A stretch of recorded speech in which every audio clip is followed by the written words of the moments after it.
pada saat lahir itu yang paling sederhana gitu kan. Pada saat lahir itu kalau misalnya kita mau mencari gejala dan tandanya, itu nomor satu, matanya itu gembos atau datar atau normal. Normal itu mata lahir adalah tidak gembos. Kemudian ada gambaran yang sempurna dari kornea, pupil. Kalau pupilnya disinari, maka pupilnya harusnya menjadi besar dan kecil. Kalau mengecil namanya miosis, kalau membesar namanya midriasis. Jadi dia refleks terhadap cahayanya ada. Sederhana aja, enggak usah harus pakai lampu yang terang sekali atau harus dibawa ke sinar matahari, enggak. Kalau sudah anaknya lahir, kemudian diberi kesempatan untuk dirawat, sesudah beres, maka ibunya punya kesempatan untuk menilai keseluruhan dari kenormalan yang dilahirkan. Itu dicek. Anaknya normal enggak? Keseluruhan ya. Cuman pada bulan pertama, maka anak ini masih belum bisa melihat. Jadi jangan dipaksa bahwa anak pada bulan pertama harus mengenal bapak ibunya, misalnya begitu. Ya jelas belum bisa. Dia hanya bisa menerima rangsang hitam dan putih saja. Jadi sekali lagi Bapak Ibu saya ingatkan, jangan dipaksa anak sebelum usia 1 bulan makso untuk melihat Bapak Ibunya, kemudian diberitahu ini adalah segala macam. Yang diterima itu adalah persepsi. Jadi kalau misalnya dia bahagia, kemudian di dalam dekapan dan sebagainya, maka itu adalah persepsi. Nah, persepsi itulah yang harus terus-menerus kita sampaikan. Kemudian juga bagaimana dia mendengar, kan gitu ya, mendengarkan suara kita. Dia mulai menerima perbedaan-perbedaan yang nantinya akan berkembang pelan-pelan. Pada bulan pertama sampai bulan kedua, itu baru berkembanglah rangsangan terhadap cahaya. Jadi sebelum 2 bulan, anak itu tidak terlalu mengerti tentang cahaya. Mau cahayanya nyala, mau mati, itu tidak ngerti dia, cuma hitam putih saja. Nah, setelah nanti pada bulan ketiga, barulah dia mulai menangkap panjang gelombang warna-warna. Mejikuhi, merah, jingga, kuning, hijau. Nah, pada mejikuhi inilah dia mulai bisa menggerakkan bola matanya dengan baik, walaupun sangat sering terjadi wandering eye movement. Matanya itu seperti edek gitu kan. Jadi kalau anak lahir, gejala yang paling normal, paling sederhana kita lihat, nomor 1, bola matanya ada apa enggak, gembos atau tidak, ada kornea atau tidak. Kalau sudah, anak itu sempat membuka bola matanya, dievaluasi, juling atau tidak. Kemudian warna dari pupil itu sangat-sangat berbahaya sekali. Kalau warnanya seperti kilatannya mata kucing, itu amaurotic cat's eye. Itu berbahaya karena itu adalah didapatkan pada mereka-mereka yang menderita retinoblastoma. Retinoblastoma atau tumor mata. Ini bahaya sekali. Kemudian kalau pupilnya warnanya putih. Kalau pupil warnanya putih itu bisa karena katarak kongenital, glaukoma kongenital, dan masalah-masalah yang seperti itu. Jadi kalau anak lahir itu diperiksa normal dulu, oke semua. Kemudian dalam perkembangannya setelah bulan kedua, barulah dia mulai diajak untuk konsentrasi pada hal-hal tertentu. Pada sinar, pada bayangan dan sebagainya. Setelah pada usia 6 bulan itu sebetulnya sudah secara harfiah itu sudah terbentuk penglihatannya. Jadi pada saat mulai usia 6 bulan kita sudah bisa menilai anak ini responsnya bagaimana gitu kan. Pada mereka-mereka yang berkebutuhan khusus itu masalah utamanya kan daya perkembangan, di mana sosial komunikasinya susah dan terjadinya keterbatasan ketertarikan. Anak ini tidak suka disentuh. Anak ini flat face. Flat face itu mukanya datar gitu kan. Kemudian jarak antara kedua mata sini ini itu cenderung lebih lebar. Nah, ini adalah gejala dan tanda yang mungkin bisa kita lihat pada saat-saat awal. Kalau misalnya kita menemukan ada yang seperti ini, itu kita sudah harus ingat. Mereka-mereka yang berkebutuhan khusus itu bukan hanya autisme saja ya. Ada yang sampai buta dan sebagainya, itu deteksi dininya adalah yang tadi saya sebutkan. Kemudian dilihat lagi, bola matanya normal, tapi anaknya juling. Dan dia tidak menerima sinar atau rangsangan sinar, kemudian dia tidak punya ketertarikan terhadap rangsangan, tidak ada ketertarikan diajak untuk melihat segala macam juga nggak bisa nyaman. Nah, ya itulah yang menyebabkan sering terjadi anak itu jadi cuek gitu kan. Karena anaknya cuek, kitanya juga seneng nggak sibuk, jadi anak cuek dicuekin gitu kan. Ini yang nggak boleh terjadi gitu kan. Jangan sampai sama-sama cuek gitu kan. Sudah anaknya cuek, bapak ibunya cuek, pengasuhnya cuek, wah tambah bubar kabeh kan ini. Jadi ya tidak boleh saling cuek, itu tidak boleh. Salah satu tanda khusus daripada anak berkebutuhan khusus adalah kecuekan gitu kan. Flat face. Kalau anaknya sudah flat face, datar, dijak omong, diceritani, difoto dan segala macamnya, dia tidak menunjukkan ketertarikan, tidak suka disentuh, dia maunya sendiri, maka itu sudah tanda-tanda ini ASD atau autis. Kalau sudah autis, kita harus aware ya. Ini kalau dibiarkan maka ini akan jatuh ke dalam kondisi semakin lama semakin tidak memperdulikan dirinya sendiri. Banyaklah itu nanti dibicarakan sama Dokter Sawitri aja. Yang saya kan urusan mata itu kan. Tapi yang jelas dia menghindari kontak mata. Itu adalah ciri-cirinya anak-anak berkebutuhan khusus. Dia tidak mau kontak mata, dia tidak mau ditunjukkan pada hal-hal tertentu yang menarik, karena seharusnya pada anak kecil sudah biasa dan normal, itu terketarikan terhadap warna. Jadi kalau dikasih warna-warna jreng gitu kan, harusnya dia misalnya kita warna mainan yang berwarna-warni, itu tujuannya adalah merangsang saraf-saraf retina untuk menangkap banyak dari warna-warna tersebut. Nah, kalau anaknya itu flat face, kemudian ndelahom, domblong, tidak tertarik, tidak ada keinginan untuk menyentuh, diberi segala macamnya, cuek, ini gejala dan tanda. Demikian juga depth of field atau kedalaman penglihatan.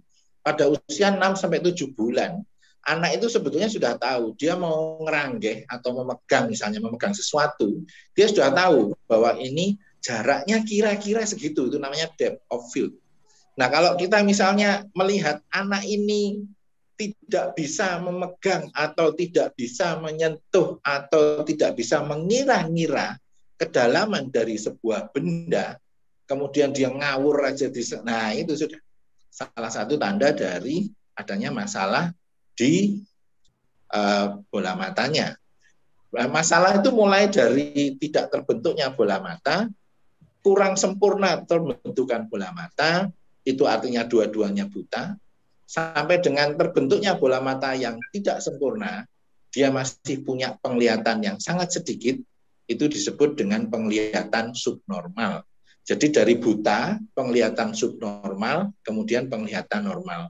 Masing-masing itu punya bagaimana caranya mengatasi. Kita yang hari ini kita banyak bicarakan mungkin bagaimana untuk mengatasi mereka-mereka yang buta, dan yang bermasalah, maksudnya begitu. Lebih kepada bagaimana sih yang sudah terjadi ini, misalnya sudah rusak, sudah buta dan segala macam, itu dikembangkan gitu kan. Jangan terus wah ya sudah anaknya buta, sudah biar aja, nggak usah diurusi, digeledak, no. Jangan. Ini kan bagaimana kita memandirikan umat gitu kan. Bagaimana umat yang tersisa itu pun harus diperbaiki, harus didandani, harus dikembangkan, harus dibuat senyaman mungkin sehingga anak ini tidak mengganggu dan tidak perlu harus ada perawatan khusus. Tujuannya demikian. Mungkin itu yang sementara untuk deteksi dini ya. Ini kan early detection ya, screeningnya gitu. Mungkin itu Mbak Yaya. Oke, siap Pak. Jadi kalau misalnya tadi kan Bapak sempat bilang ya, gimana kita merangsang juga dari cahayanya. Nah, sebenarnya gimana sih Pak caranya kita merangsang? Maksudnya apa perlu kasih mainan-mainan apa misalnya? Maksudnya untuk stimulus-stimulus apa? Ya seperti itu, Pak. Stimulus itu kan ada beberapa hal ya, ada stimulus audio, ada stimulus yang telinga, maksudnya begitu. Itu dengan tepukan aja ya, plok-plok gitu kan. Itu menguji audionya, tapi juga bukan hanya menguji audio, tapi visualnya. Karena bersamaan dengan tepukan, maka dia akan mencari. Nah, stimulus itu yang bagus gitu kan. Ada stimulus jelajah. Kita ajak dia untuk jalan-jalan, kita ajak dia untuk eksplorasi. Kemudian ada stimulus psikomotor, ada stimulus fisik. Nah, itu macam-macam. Bagaimana caranya? Yaitu yang tadi saya cerita bahwa pada perkembangan awal adalah Meiji Guhi, kemudian biru nila ungu itu adalah pada perkembangan setelah usia 6 bulan. Jadi pada usia 2 sampai 6 bulan itu yang kita rangsang adalah yang warna-warna yang terang, merah, jingga, kuning, hijau. Kemudian pada perkembangan setelah 6 bulan itu biru, nila, ungu, orang tuanya, anak sudah mulai merangkak. Nah, kalau sudah yang begini kita rangsang dengan warna-warna yang jelas gitu kan. Kemudian alat-alat permainan yang tidak berbahaya, yang tidak punya tepi. Bahayanya adalah kalau yang ada tepinya nanti ketunjuk terus dimakan dan sebagainya, itu kan ini yang jadi masalah. Jadi bagaimana permainan itu bersifat merangsang namun aman. Demikian juga dengan lampu. Pada beberapa kasus itu ada yang mengusulkan lampunya dinyalakan saja karena pada anak-anak yang usia 6 bulan ke atas itu kadang-kadang lampu yang terlalu terang justru mereka tidak bisa bagus perkembangan dari sel-sel retinanya. Tapi itu masing-masing orang spesifik, tidak sama. Yang saya sarankan adalah stimulus visual, stimulus audio, stimulus rangsangan dari keluarga. Jadi keluarga sudah mulai bertepuk-tepuk, sudah mulai melakukan gerakan-gerakan yang bisa ditirukan, kemudian bergerak ke berbagai arah. Jadi dari situ anak itu kelihatan. Dia ini ada kontak mata enggak? Tadi kan sudah dibicarakan. Anak-anak berkebutuhan khusus itu flat face, flat eye. Matanya itu datar, tawar, hambar. Kayak roti ya. Jadi anak tidak datar. Matanya itu datar. Dia tidak berusaha melihat ke matanya yang mengajak tepuk-tepuk, dia tidak berusaha untuk melihat ke objek yang kita berikan. Jadi dia betul-betul dia mau hidup dalam dunianya sendiri. Tadi kan definisinya adalah ABK itu adalah mereka-mereka yang punya daya sosial komunikasi dan keterbatasan ketertarikan. Kayak gak tertarik gitu kan. Anak-anak ini adalah anak-anak yang tidak tertarik untuk ngapa-ngapain, dia punya dunianya sendiri gitu kan. Nah, dia tidak ingin dipaksa untuk keluar dari dunianya. Karena itu dia melakukan segalanya untuk menutup dirinya dari dunia luar. Kita bisa melihat dalam rangsangan-rangsangan itu, kita sudah berusaha untuk sampai teriak-teriak dan sebagainya. Anak itu mendengar, tapi dia tidak merespons. Mengerti maksud saya? Nah, ini respon-respon yang sederhana. Kalau misalnya dia diperiksakan telinganya normal, dia tidak merespons, berarti sebetulnya yang bermasalah adalah pada responsnya. Dia tidak tertarik. Jadi keterbatasan-ketertarikan itu menyebabkan dia memang nggak mau noleh, nggak mau melihat. Demikian juga dengan eye contact. Eye contact atau kontak mata itu sangat penting sekali, gitu kan. Sampai sekarang pun kita itu harus mengutamakan kontak mata, di mana di sana itu sebetulnya listrik itu kan berjalan semua, gitu kan. Jadi ada isyarat cinta, gitu kan. Bukan ikatan cinta ya, isyarat-isyarat cinta, isyarat-isyarat apa segala macam itu lewat pandangan. Nah, kalau misalnya ini tidak bisa terbentuk, maka kontak batin dan kontak segala macam tidak terbentuk. Ini yang disebutkan adalah kita harusnya menjadi aware gitu kan. Bagaimana kita mengerti stimulus mana yang tidak bisa diterima sama si anak tadi. Nah, stimulus-stimulus yang tidak diterima ini yang harus diperdulikan, diperhatikan, dan dijadikan bahan untuk evaluasi orang tuanya sama pengasuhnya. Kalau misalnya anaknya tidak mengontak dan dibiarkan, ya nanti jangan terus menyesal gitu kan. Kalau misalnya dalam perkembangannya ternyata ketahuan bahwa si anak adalah berkebutuhan khusus. Monggo Mbak ya. Ya. Oke, ini sudah ada beberapa pertanyaan nih yang masuk. Nah, ini saya coba bacakan ya Pak, pertanyaan dari Ibu Silakan. Aisyah. Dok, anak saya usia 19 bulan dan sampai saat ini matanya tidak pernah merespon seperti tidak melihat. Pernah ke spesialis mata dan divonis uveitis posterior. Yang saya tanyakan apakah masih memungkinkan anak saya untuk bisa melihat dan merespon karena waktu riwayat terakhir anak prematur dan sekarang divonis cerebral palsy. Bagaimana Pak Armanto? Terima kasih. Jawabannya itu harus cerita lagi sedikit gitu kan, karena ini mulainya apa sih? Ini ada hubungannya dengan CP ya, cerebral palsy, sampai dengan ke bola matanya. Jadi antara otak dengan bola mata itu hubungannya amat sangat dekat sekali pol gitu. Sehingga kalau misalnya ada masalah otak ini ya sudah, ini memang pusat dari segalanya gitu kan. Sedangkan bola mata ini adalah sebab akibat dari awalnya itu. Uveitis posterior, uvea itu adalah iris kemudian sampai choroid, adalah bagian-bagian dari bola mata kita yang mengandung banyak pembuluh darah di dalam bola mata. Jadi masalahnya adalah di dalam bola mata. Dibagi menjadi dua, anterior itu depan, posterior itu belakang. Anterior itu iris dan corpus ciliaris, kemudian yang belakang itu corpus ciliaris dan choroid. Kalau posteriornya mengalami uveitis atau radang, maka radang itu seberapa kerusakannya. Kalau radangnya itu mengenai seluruh dari uvea posterior, ya memang agak susah untuk diselamatkan. Karena uvea itu sangat penting untuk memberi makan, karena dia mengandung pembuluh darah, jadi dia punya tugas memberi makan kepada seluruh mata yang di dalam.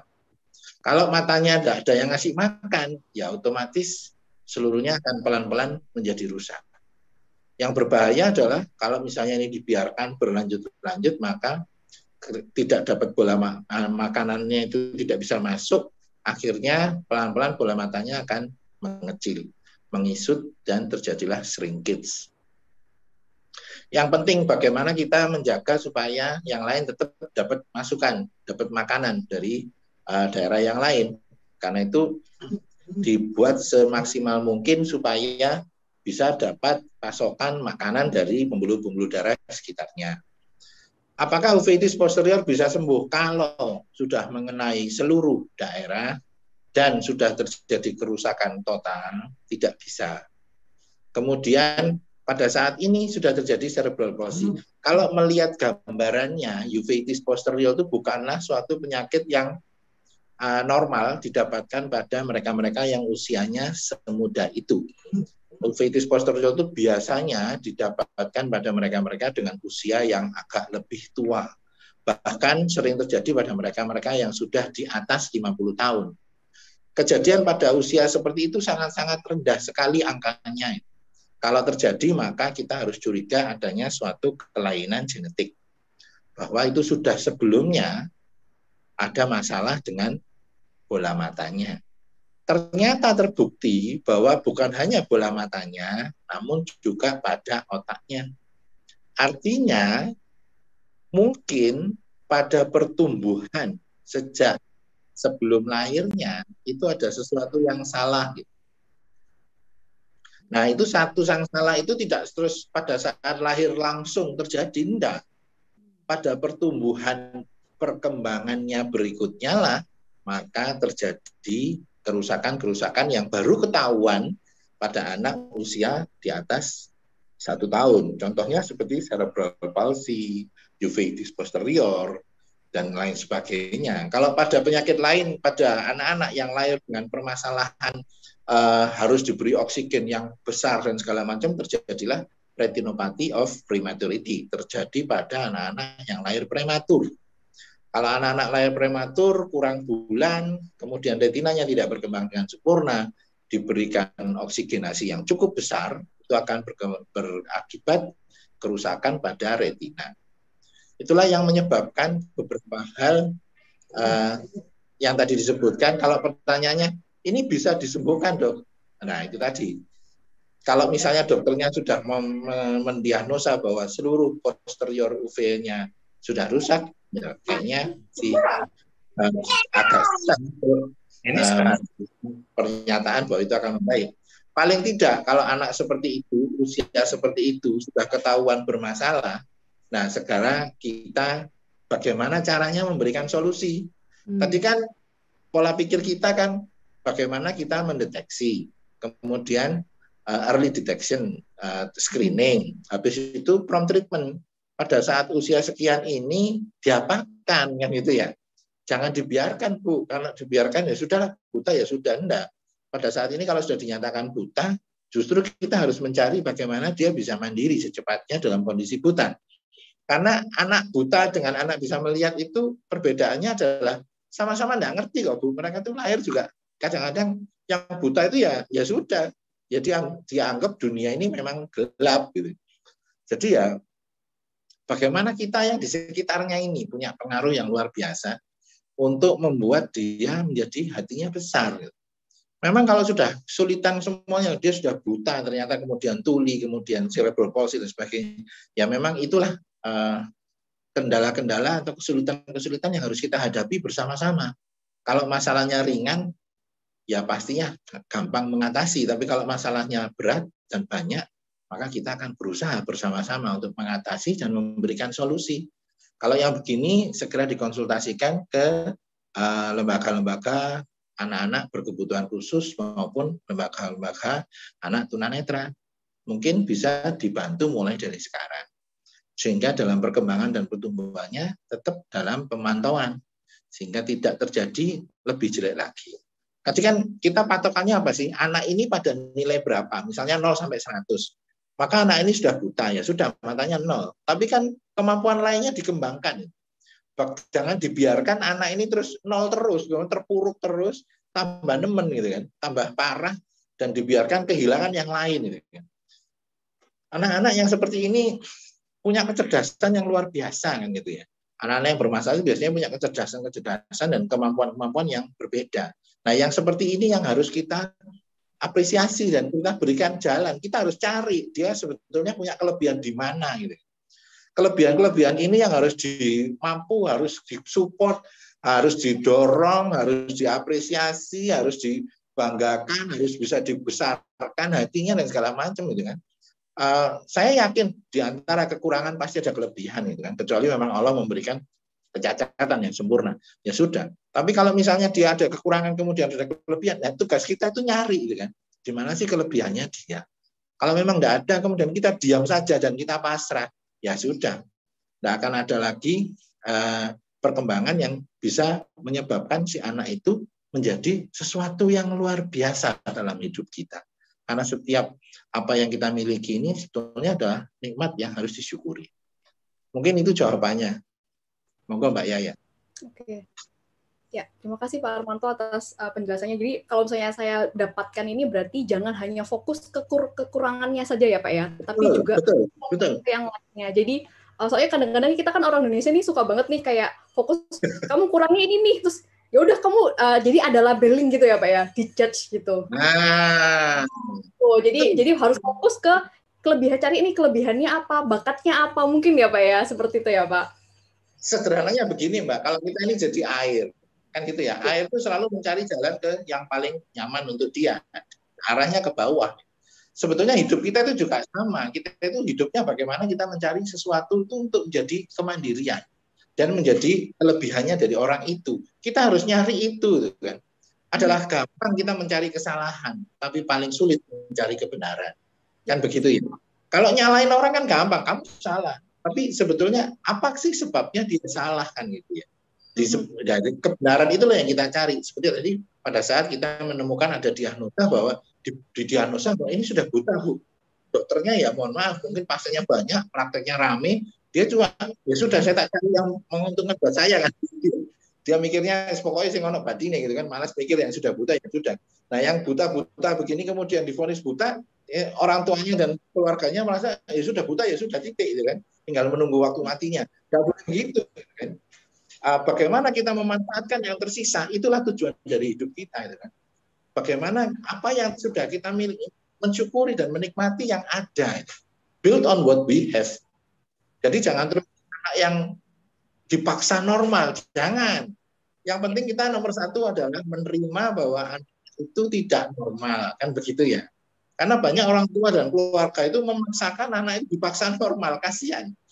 Padahal anak ini ada ketidaknormalan yang lain, kemampuan dan kelebihan dan tempat lain. Ya. Jadi kalau misalnya dia punya kekurangan di satu tempat, berilah kesempatan kita yang harus mencari bagaimana ada kelebihan-kelebihan yang tersembunyi. Kalau anaknya masih kecil ya mungkin susah gitu kan. Tapi sudah bisa ditemukan bahwa banyak masalah-masalah seperti begini ini membuat anak menjadi semakin terpuruk. Kemudian dijudge, dilabeling dan segala macam, dibully teman-temannya di sekolah dan sebagainya, maka dia kan semakin jauh gitu kan. Semakin menghindar, semakin jauh. Sudah tidak punya ketertarikan sangat terbatas, sosial komunikasinya terbatas, gangguan perkembangannya terbatas. Jadi semua itu jadi terbatas, tambah lama tambah nemen kan itu. Ini yang jangan dibiarkan. Bagaimana yang tersisa itu harus kita syukuri, kita nikmati, kemudian kita support yang lain gitu kan. Jangan hanya melihat. Gampangnya gini Mbak, ojo ndelok ember kan gitu ya. Lihatlah sebuah lautan kan gitu ya. Jadi jangan melihat ember masalah, kemudian ember kegagalan, tapi lihatlah seluas lautan kesempatan dan harapan. Waduh, ya. Lanjut Mbak ya. Luar biasa, Pak. Oke, ini ada pertanyaan lagi nih, Pak, dari Ibu Dwi Nur. Nah, dokter, putra kami autis usia 16 tahun. Bagaimana cara tes refraksi untuk mengetahui minus atau tidak, sedangkan anak belum komunikatif? Jadi ini tentang pemeriksaan ya, dokter ya? Siap. Ya. Tadi kan ini kan judulnya kita ini kesehatan gitu ya. Bagaimana kita ini anak itu sehat. Mulai dari lahir itu sebetulnya sudah bisa diketahui ada dua sistem pemeriksaan refraksi ya. Yang pertama adalah sistem pemeriksaan refraksi dengan menggunakan yang aktif. Artinya aktif adalah pasien dan pemeriksa sama-sama aktif. Yang kedua adalah pemeriksaan dengan menggunakan alat, di mana pasiennya pasif.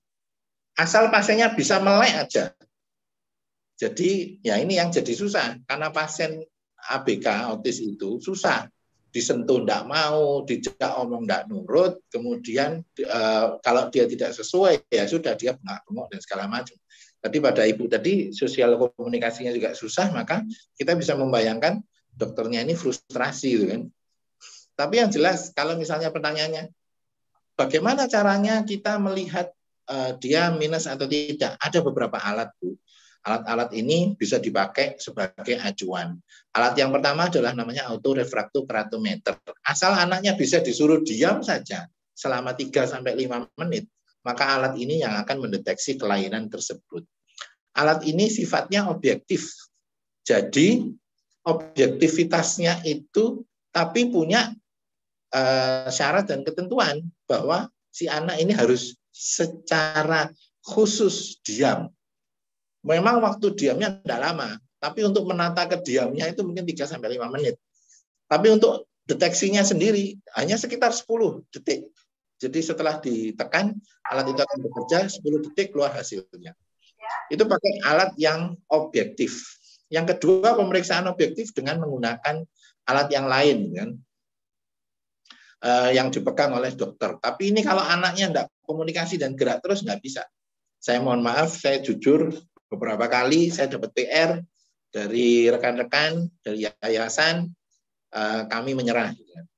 Sudah diapa-apakan, bahkan sampai terjadi keributan. Akhirnya tidak bisa. Anaknya tidak bisa, sama sekali tidak bisa diam. Kami juga tidak bisa menggunakan semua alat-alat dan segala macamnya. Jadi saya mohon maaf, pada anak-anak yang berkebutuhan khusus, yang sulit dengan sosial komunikasi, kemudian cenderung agresif. Nah ini kan sifat-sifatnya itu kan flat face, kemudian tidak berkomunikasi, sosial itunya juga tidak jalan. Yang susah juga cenderung agresif. Dia memukul bukan karena ingin menyakiti, enggak, tapi dia cuma ingin menghindari dari ketidaknyamanan. Karena dia punya kebutuhan khusus ya memang ya. Jadi dia maunya tidak dipaksa, dia tidak mau dipaksa. Jadi ya sering terjadi pasien sudah di ruang praktek, akhirnya teriak-teriak dan segala macam, sifat agresif, memukul dan sebagainya, kami membatalkan pemeriksaan. Memang susah Bu, tapi kalau pertanyaannya apakah ada alat-alat yang bisa untuk memeriksa? Ada Bu, cuman ya alat-alat itu butuh kooperatif ya. Anak ini harus bekerja sama dengan kami, gitu kan. Kalau anaknya tidak bekerja sama dengan kami, ya sudah susah. Apapun yang saya punya, gitu kan. Saya punya mesin, punya alat, punya segala macam dan sebagainya. Kalau anaknya tidak bisa diajak kerja sama, tidak bisa. Itu yang terjadi. PR-nya dari teman-teman dari yayasan, sejawat-jawat dari yayasan itu sudah kami lakukan, sudah berusaha mati-matian, juga nggak bisa itu kan. Karena apa? Terjadi itu ya, dayanya itu pada agresivitas. Nanti kalau sudah mukul dan sebagainya, nah ini nanti kita yang memramah kan gitu ya. Itu menghindari juga pemeriksaannya juga mengalami kesulitan. Jadi kalau misalnya anaknya bisa diajak komunikasi, ada alat-alat yang spesifik dan canggih yang khusus untuk memeriksa kelainan, niup dan sebagainya secara spesifik. Mungkin itu Mbak Yaya, lanjut. Kalau misalnya, ini pertanyaan dari saya nih Pak, kalau misalnya anak-anaknya agresif nih, apakah memang butuh pendampingan juga dari orang tua? Maksudnya orang tua bisa mendampingi, maksudnya biar anaknya tidak agresif atau bagaimana Pak? Dari pengalaman saya mungkin, anak yang agresif itu sama orang tuanya ya agresif gitu kan. Dia nggak peduli. Jadi mau yang nemenin siapa aja, kalau dia nggak nyaman, brosot kalau bahasa Jawanya dengan berengkel dan mukul ya, menghancurkan, membanting dan segala macamnya. Pernah di tempat praktek saya ya terjadi keributan, kericuhan dan segala macam lah. Saya tidak ada masalah itu kan, cuman kan kita ini jadi tidak nyaman itu kan, kasihan juga yang lain kan. Karena itu saya berusaha untuk jam-jam khusus.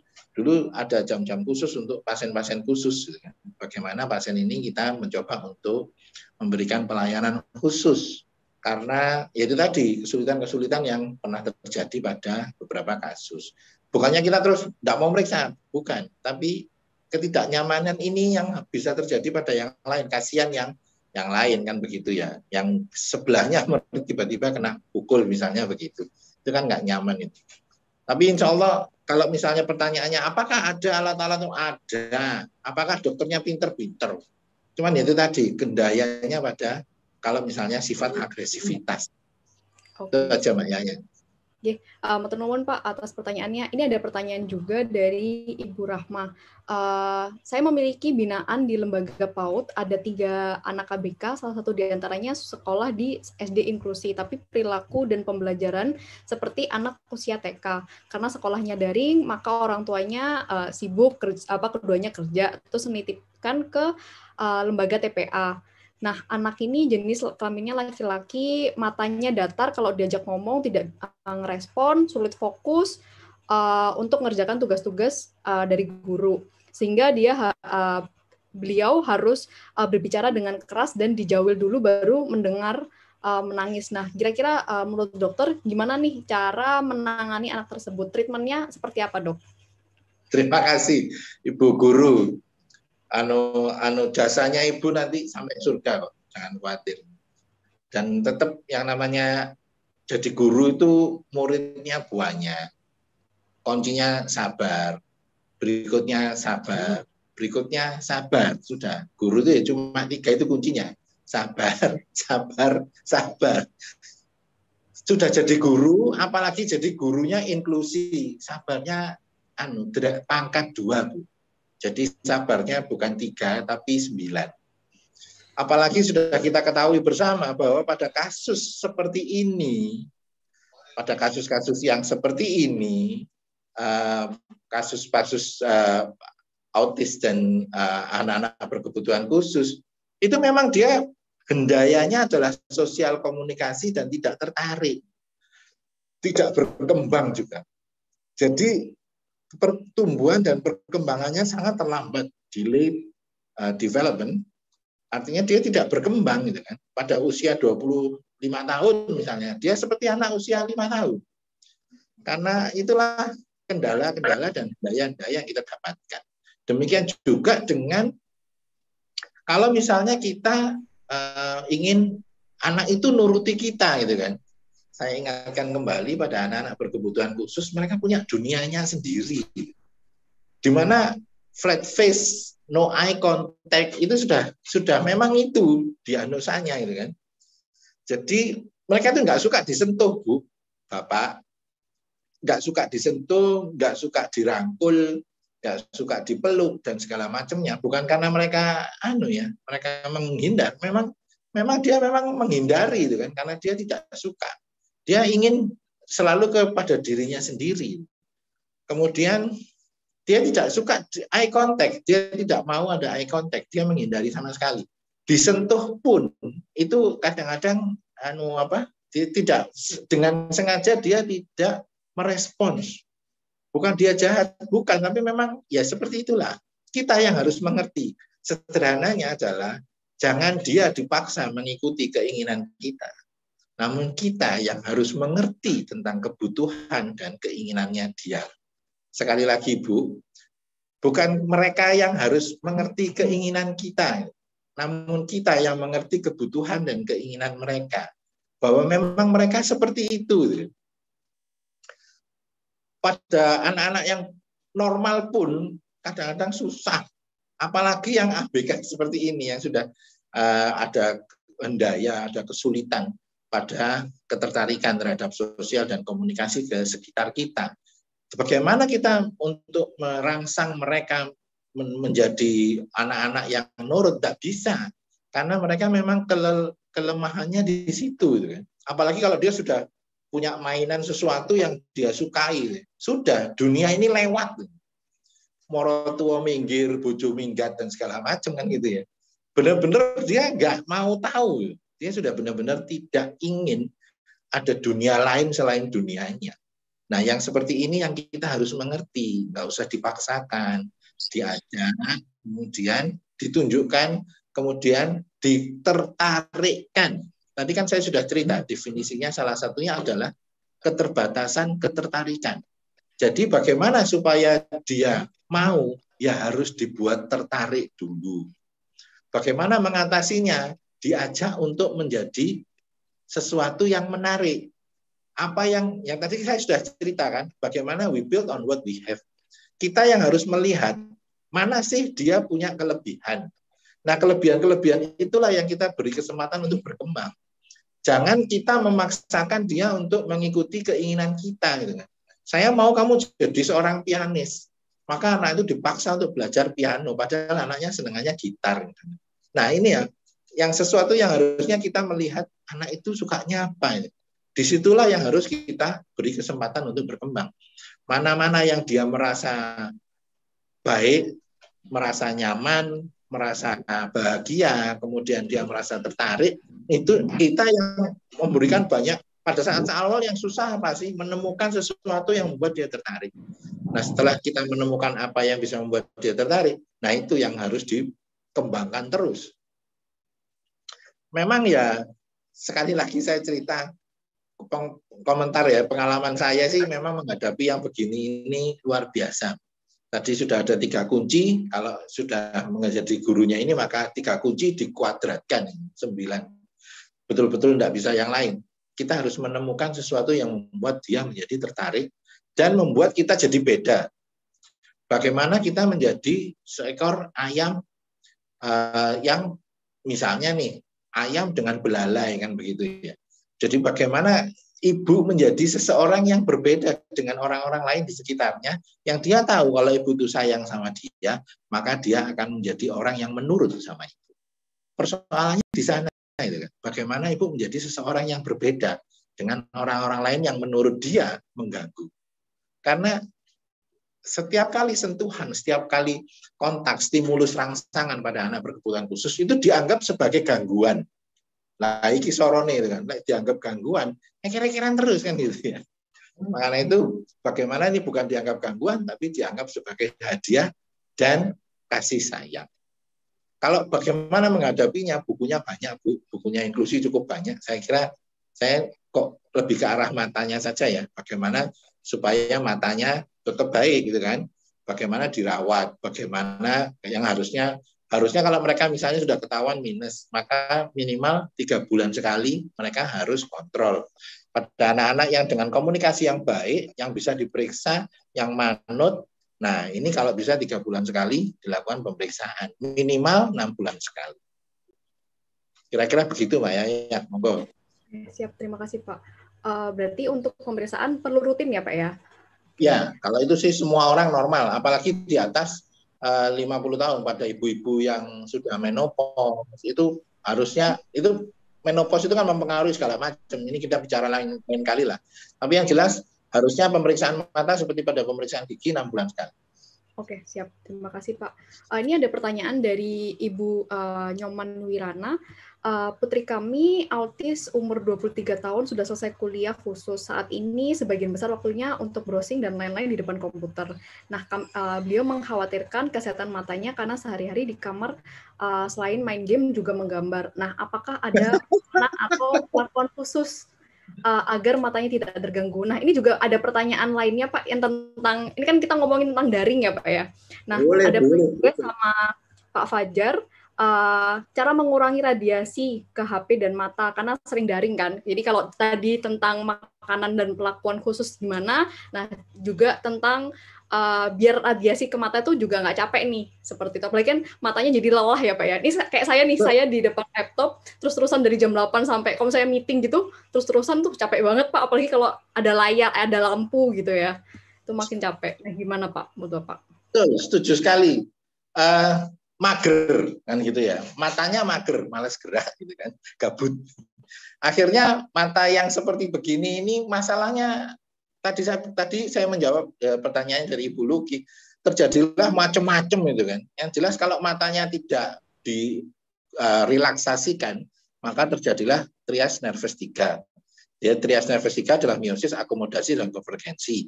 Kemudian matanya jadi kering, matanya lelah, computer vision syndrome, itu ada semuanya di YouTube dan segala macam.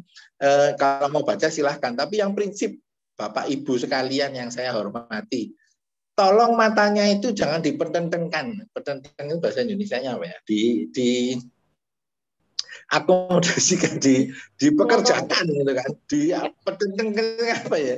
Mau mencicili terus gitu kan. Kemudian dia fokus. Kemudian kita kan fix fokus ya. Jadi fokusnya pada daerah yang sama. Kemudian ototnya tidak bergerak. Lama-lama kan terjadi fatigue gitu kan. Itu bahaya sekali. Makanya timbulnya banyak senam. Yang penting nomor 1 harus dihentikan setiap 2 jam, maka layar komputernya harus secara otomatis diganti dengan gambar pemandangan yang sangat jauh, melihat jauh. Misalnya melihat uang 100.000 di kejauhan, atau melihat, kalau yang cewek-cewek melihat fotonya Arya Saloka misalnya begitu, yang jauh, yang jauh gitu kan. Sama dengan pada saat panjenengan dilakukan pemeriksaan dengan menggunakan alat autorefraktokeratometri.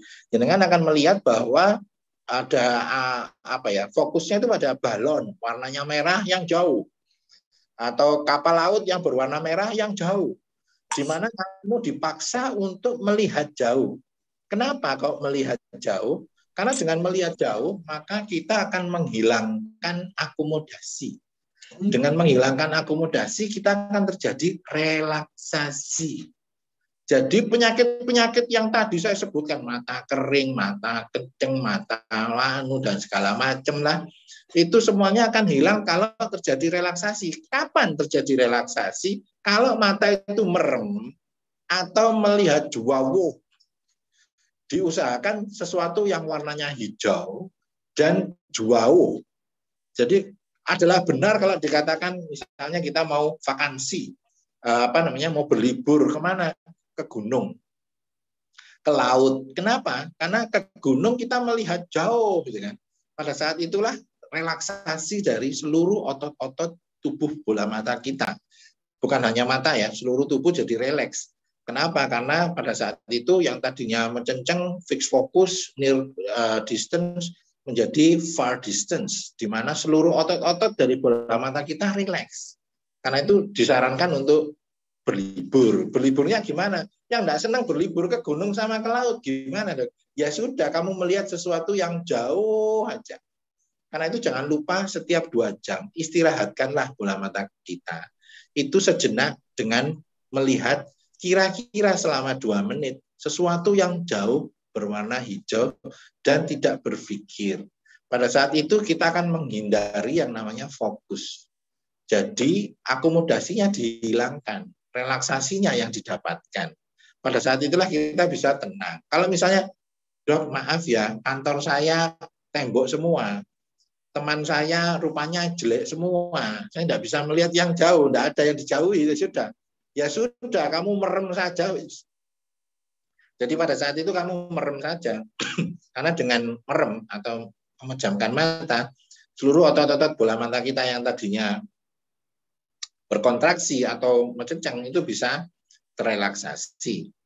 Kalau misalnya, apalagi sudah, maaf ini ya, Down syndrome, autis, kemudian bola matanya itu sebetulnya sudah tidak normal, Bu. Jadi kalau misalnya dipaksakan anak-anak pada Down syndrome, kemudian baca terus dan segala macamnya, ya itu pada suatu saat kan terjadi banyak keluhan. Sering terjadi pada mereka-mereka tiba-tiba menangis karena bola matanya seperti ditarik dan ditusuk. Nah, itu adalah salah satu gejala dari computer vision syndrome. Apakah ada makanan-makanan khusus?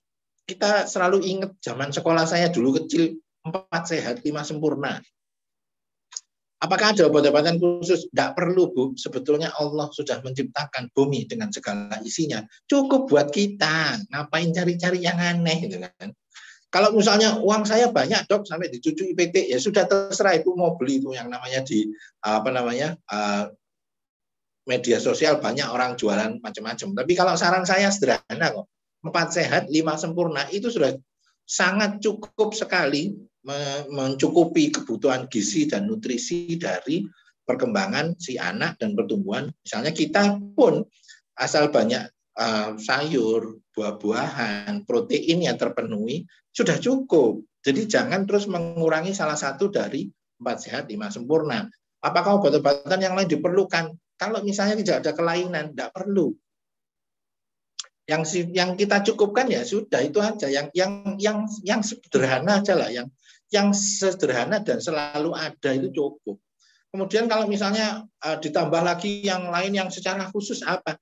Tidak ada, Bu. Cuman bagaimana membuat anak itu mau makan, kan gitu ya. Karena anak seperti ini, ketertarikannya terhadap tekstur makanan itu sangat-sangat kurang sekali. Jadi dia kalau sudah ngelihat wortel, mansa rasen, nah ini yang susah kan gitu ya. Ibu sudah nyiapkan segala macam makanan, tidak dimakan. Pinternya mereka adalah di depannya dimakan, begitu situ menggok, nah ini langsung didok nih kan gitu. Atau diludahkan. Wah, saya pengalaman banyak dengan anak-anak yang seperti begini. Mereka ini pinter, Bu, kecerdasannya melebihi normal. Anak-anak kebutuhan khusus ini kecerdasannya tidak khusus. Jadi mereka punya cara-cara tertentu untuk menghindari keharusan. Disuruh begini, pinter deh, minggu, rono, minggu, rene, dan ngeles, dan segala macamnya. Tapi kalau pertanyaannya, Bu, nggak apa-apa. Papa, Bu, nggak boleh, Bu, anak itu atau orang dewasa pun, kalau lebih dari 8 jam secara terus-menerus, matanya lama-lama juga mengalami banyak masalah. Contohnya adalah kelainan refraksi. Pada saat ini kelainan refraksi ini luar biasa. Perkembangannya besar sekali, karena itu kacamata lakunya keras. Kenapa? Ya kebiasaan kita. Dengan kebiasaan, Mbak Yaya juga pakai kacamata itu. Oke. Jadi ya, ayo senangannya moco kan. Artinya apa? Kebiasaan-kebiasaan, gaya hidup, lifestyle, dan segala macam yang pada saat awal kita bicarakan tadi, itu pengaruhnya besar sekali terhadap kehidupan kita sehari-hari. Bagaimana lifestyle itu pengaruhnya besar. Kalau kita biasanya mencurang, maka otot-otot bola mata kita akan membentuk bola kita itu menjadi lebih lonjong daripada normal. Kalau lonjong daripada normal, akhirnya apa? Terbentuklah yang namanya miopia. Miopia itu apa? Minus. Artinya apa? Saya ini payu, dokter motor sama optik, karena banyak yang minus. Kenapa begitu? Karena kita ini lebih pada kehidupan near distance. Baca, laptop, dan segala macamnya. Apakah sinar radiasi bisa dihindari? Bisa, Pak. Ini kacamataku ireng, Pak. Loh, wajar. Kacamataku ireng, Pak. Kenapa? Namanya ada yang anti radiasi. Anti radiasi itu macam-macam, Pak. Ada yang melekat di lensanya, ada yang disemprotkan saja, ada yang macam-macam lah. Pokoknya bagaimana caranya supaya sinar biru yang kita takutkan adalah sinar biru, ya, blue light. Pada blue light itu radiasi pada panjang gelombang yang sangat pendek, itu yang akan merusak dan mempengaruhi dari retina kita pada pemakaian jangka panjang. Dan blue light itu ada dua, ada yang natural, ada yang non natural. Kalau yang natural itu dari matahari, karena itu sebetulnya kita disarankan untuk tidak melihat matahari langsung terang-terangan menantang matahari, gitu. Jangan, itu kan. Kenapa? Karena sinar birunya akan merusak retina, bahkan sampai membakar makula. Karena itu pada saat terjadinya gerhana matahari, kita tidak disarankan untuk melihat secara langsung. Kenapa? Pada saat itu matahari bisa terlihat kembali, maka bisa terjadi kerusakan pada makula. Kemudian bagaimana menghindarinya? Nah, kan sudah banyak kacamata-kacamata sekarang yang menggunakan anti radiasi. Gunanya apa sih? Supaya menghindari masuknya sinar biru yang berbahaya dan bisa merusak retina pada mata kita. Ini Demikian. Pak, kalau misalnya nambahin dari Pak Armanto nih, kalau misalnya tadi Bapak bilang kan pakai kacamata yang anti radiasi. Nah, sebenarnya Bapak dan Ibu kalau misalnya sudah kan HP-HP ini makin canggih nih. Nah, saya tuh punya ada HP yang memang dia tuh blue light-nya dikurangin seperti itu. Jadi anti blue light. Jadi Bapak dan Ibu bisa mengaktifkan nih. Jadi biar nggak terus-terusan kena sinar dari gadget ini sendiri. Oke, karena waktunya sudah. Oh, oke. Gimana Pak? Boleh ditambahkan? Ya, bahwa pada saat-saat sekarang ini alat-alat komunikasi yang kita pakai, gadget-gadget yang kita pakai bukan hanya HP, tapi laptop, komputer, tab, dan segala macamnya sudah dilengkapi dengan aplikasi-aplikasi seperti itu, bisa di-download dan sebagainya. Jadi kalau misalnya Anda mau berusaha untuk menjadi lebih tenang, kalau nggak mau pakai kacamata, ya carilah mereka-mereka yang atau alat-alat yang sudah dengan HP-nya ada di dalam situ atau aplikasinya bisa di-download untuk menutupi kekurangan-kekurangan itu. Alhamdulillah, tidak terasa ya, 1 jam ya. Monggo, Pak Yaya. Tapi ini masih ada satu pertanyaan, Pak. Kalau misalnya Bapak berkenan mau menjawabkah? Berkenan saja, mau 10 ya boleh. Saja. Oke, ini satu pertanyaan terakhir ya, Pak ya. Sebelum kita menutup sore ini, mohon izin ya Bapak dan Ibu, satu pertanyaan saja. Dari Ibu Siti Latifah, izin bertanya, Dok, saya guru atau terapis anak berkebutuhan khusus di Batam. Wah, jauh nih ya, Bu. Ada siswa saya yang mengalami double handicap, mengalami hendaya penglihatan dan autis usia 7 tahun. Mata kirinya putih dan sering ditekan-tekan. Apakah itu katarak dan apakah perlu tindakan medis? Nah, silakan. Terima kasih Bu Siti Latifah dari Batam. Ini tadi keren ya, dari Kutai Kartanegara, dari Jakarta, dari Aceh. Dari online Pak soalnya. Saya dari Jakarta juga nih Pak sekarang. Oh, kamu dari Jakarta Mbak? Ya. Alhamdulillah. Seru sekali. Jadi alhamdulillah ini gini ya, putih itu macam-macam. Ada putih karena katarak, maka dia berwarna putih. Ada putih karena glaukoma, itu korneanya yang warnanya putih. Kalau katarak, lensanya yang berwarna putih. Kalau glaukoma, korneanya yang berwarna putih. Ada lain yang putih namanya sklera, ada lain yang putih namanya adalah leukoma atau kerusakan akibat dari jadi kalau apa namanya ya, istilah kita itu adalah mereka-mereka yang rusak itu kalau di mata itu lama-lama warnanya jadi putih, jadi seperti warna sklera, apa namanya itu jaringan parut. Nah, jaringan parut. Kalau istilahnya fibrosis, maka itu adalah jaringan parut. Kalau misalnya matanya tidak tumbuh dengan normal, maka sisa dari bola mata itu akan menjadi berwarna putih. Nah, warna putih pada Bu Latifah, mohon maaf, mungkin bisa dikonsultasikan kepada dokter, mata putihnya itu apa? Bisa katarak, bisa glaukoma kongenital, bisa jaringan parut. Kalau katarak itu masih bisa dioperasi, kalau glaukoma kongenital nggak bisa. Kalau jaringan parut juga nggak bisa, karena jaringan parut sifatnya sudah tidak bisa diperbaiki lagi. Artinya sudah rusak permanen dan bola matanya mungkin sudah rusak. Yang perlu kita cermati itu nomor 1 adalah masih normal enggak bola matanya. Kalaupun dilakukan sesuatu tindakan masih bisa memperbaiki enggak. Kalau enggak bisa memperbaiki ya sudah. Lebih baik kita tidak melakukan sesuatu. Prinsip dari kedokteran itu adalah minimal tindakan. Jadi jangan sampai tindakan kita itu malah tambah merusak yang lainnya. Jadi bagaimana caranya supaya kita itu nggak ngerusak tapi hasilnya maksimal, kan begitu ya. Kira-kira demikian yang bisa saya sampaikan. Putih-putihnya dipastikan dulu. Sebetulnya kalau boleh misalnya suatu saat Ibu mau konsultasi difotokan, kemudian kirimkan ke WA saya, nanti kita lihat sama-sama.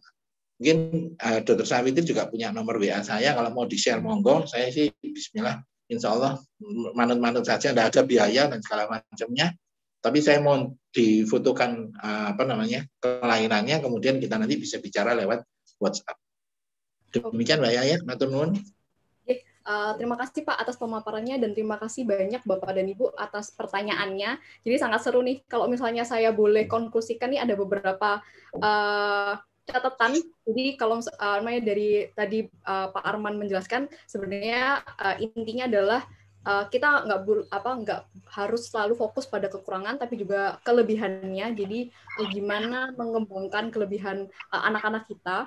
Terus kemudian kita yang sebagai orang tua, sebagai sanak keluarga atau masyarakat yang mengikuti kebutuhannya si anak. Jadi bukan kita yang memaksakan kehendaknya kita terhadap anak ini sendiri. Betul ya Pak ya? Terus kemudian yang paling penting nih, yaitu adalah nerimo dan sabar. Yang tadi Bapak bilang yang sabar sampai triple jadi quadrat gitu ya Pak ya.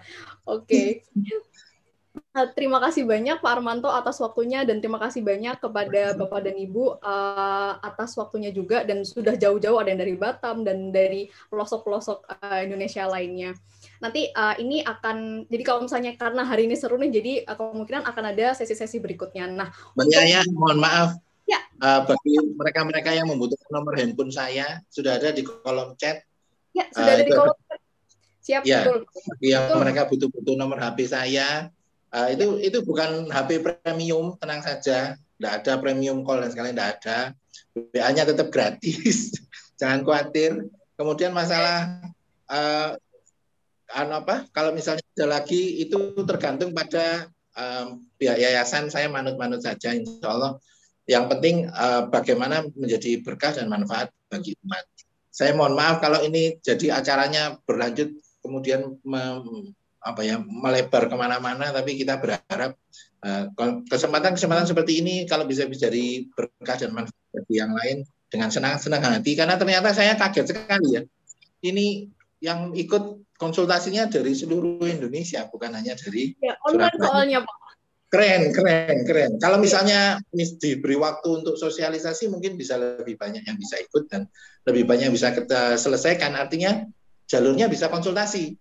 Pada saat ini nanti misalnya fotonya dikirim ke WA saya sebelumnya dan sebagainya, nanti kita diskusikan pada saat acara, kan begitu ya. Sehingga kita sudah tahu kira-kira diagnosanya apa dan bagaimana penyelesaiannya. Terima kasih. Ya, terima kasih. Wassalamualaikum warahmatullahi wabarakatuh. Salam. Jadi Bapak dan Ibu bisa dicatat nomor HP-nya Pak Armanto jika nanti Bapak dan Ibu butuh konsultasi. Nah, untuk kelas berikutnya nanti akan ada di tanggal 8 Februari, yaitu tentang perlakuan anak berkebutuhan khusus di Norwegia. Nah, ini cukup menarik nih. Kalau di Indonesia seperti apa, kalau di Norwegia nih seperti apa juga. Nah, kemudian di tanggal 10 Februari juga ada dengan psikolog Bu Asteria, yaitu adalah mempersiapkan masa depan ABK. Kemudian di tanggal 16 juga akan ada webinar tentang bagaimana sih kita melatih ABK menjadi hafiz ya. Jadi narasumbernya juga hafiz internasional dari Lombok, seperti itu.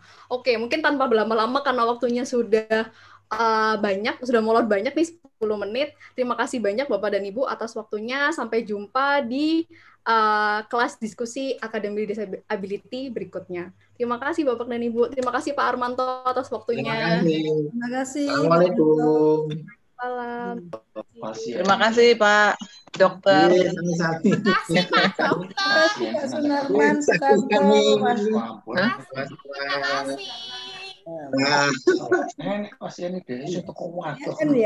Terima kasih Dokter Armanto. Amin. Saya senang sekali. Dokter Armanto. Saya putus, saya tutup.